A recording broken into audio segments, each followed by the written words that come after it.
Donald Trump has been making many revolutionary proposals. Unfortunately, they have often been obscured by the furor over his fumbled remarks about abortion and the pulsating hatred of America's Republican ruling class. The media have attacked Trump like a school of enraged piranhas. A contrived incident mounted by the hard right wing tried to make his campaign manager, Corey Lewandowski, look like a woman abuser. I met Lewandowski 2 weeks ago in Palm Beach. He's a reserved person and certainly no abuser.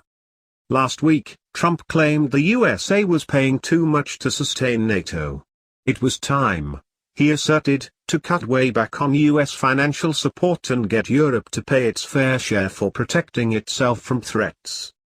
More outrage greeted Trump's attack on the post-World War II status quo.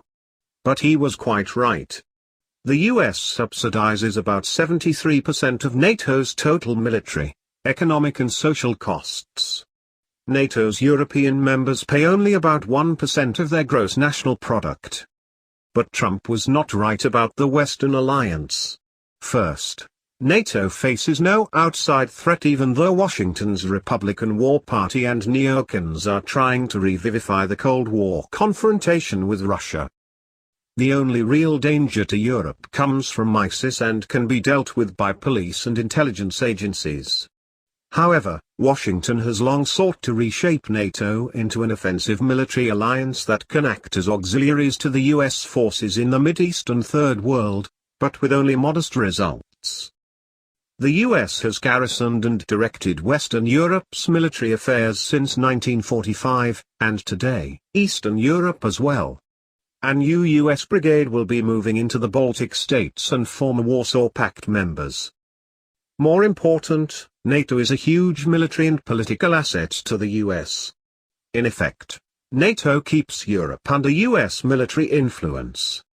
The old Soviet Warsaw Pact played the same role for Moscow. As the strategist, Zbigniew Brzezinski told me long ago, NATO serves as stepping stones for the ongoing US geopolitical control of Europe. No wonder it was not disbanded like the Warsaw Pact after the collapse of the Soviet Union. The post-war European states gravely weakened by World War II mostly accepted NATO as their overlord. General Charles de Gaulle ousted NATO from France and refused American tutelage. But his successors restored US suzerainty over France. Germany's tough defense minister, Franz Joseph Strauss, said we won't play foot soldiers to America's atomic knights, but his attempted to build a more independent policy failed. American politicians, Trump included, like to accuse Europe of not carrying their rightful defense burden. What they really mean is that Europe is not paying enough to support the American imperium. The US is not in Europe and Asia for humanitarian reasons. They form the two key spheres of US world power. This writer has long advocated ending the obsolete NATO alliance.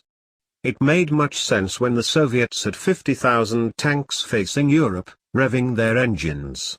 Today, its raison d'etre has gone. Yet NATO keeps Europe under American direction and seriously hinders the unification of Europe, something that the US and its feudal vassal state Britain seek to avoid. Europe badly needs its own unified armed forces.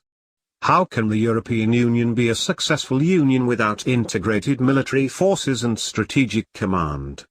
We still accept this strange situation 71 years after the end of World War II. The US exercises similar post-war imperial control over Japan and South Korea. No one in the US has dared question this post-war imperial status quo until the bulldozing Mr. Trump. Small wonder he is so hated and vilified. Trump directly threatens America's military-industrial Wall Street complex and its role as a world hegemon. Trump questions carte blanche for Israel, and America's entire system of government, which has been profoundly corrupted by oceans of money. Trump is not owned by anyone. That is practically un-American. In the US, politics are a business by another name. One fears that heretic Trump will be burned at the stake by the powers that